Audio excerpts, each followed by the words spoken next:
So as you can see, I did a very good job of relaxing over the weekend and not just doing a bunch of work on the studio bill.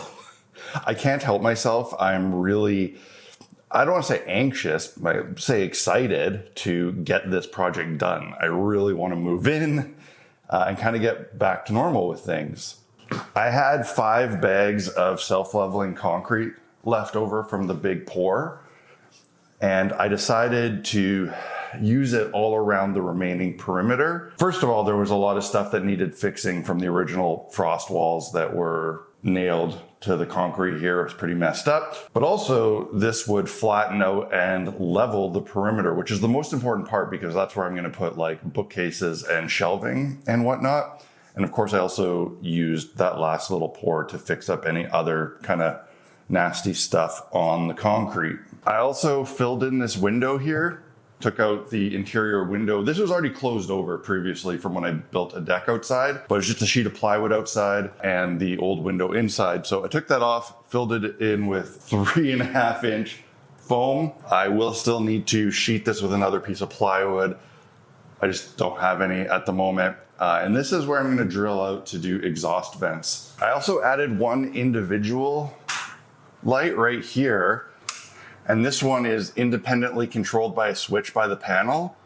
And that's because this will eventually have some walls right here and it'll be a little closet to hide the panel. And you know, having some independent lighting in here will be good. This circuit, since it's just one tiny LED light, will also feed a run of plugs going this way eventually, or at least one plug here that I'll be able to use. I think it looks pretty slick. I'm happy with how it turned out.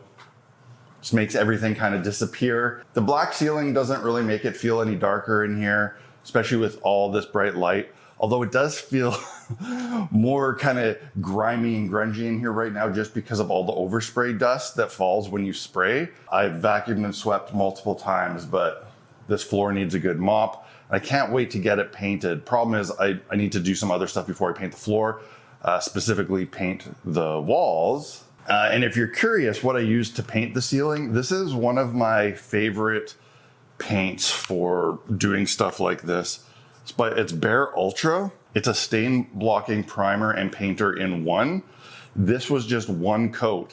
Whenever I want to paint like raw lumber black, this is what I use. I've used it on my movie shelves and I will use it on my new movie shelves when I build the new movie room. It's just fantastic. It's thick as hell, but the sprayer has no problem pushing it through. Now, the reason I was able to so easily do the ceiling is because I have a paint sprayer. But the thing is, I didn't have a paint sprayer before this project. I mean, I did back in the day when I was doing renovations. I had like a big one, but that's not the kind of tool I held on to because it has to get used so infrequently. But this was really necessary for doing the joists. So my recommendation, if you want to do some kind of project and you need a special tool, people will often recommend like renting it at Home Depot. But the thing is, those rental rates are usually pretty high for small tools. Yeah, it makes sense if you're getting like a huge piece of machinery, but something like a paint sprayer, it's going to be like $75 for like a couple hours or something. I don't know. This paint sprayer was a few $100s.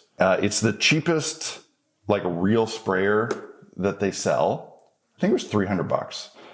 And I used it, and I think I'll probably, like, once I'm done this whole project and know I don't need it again, just throw it up on Marketplace and sell it.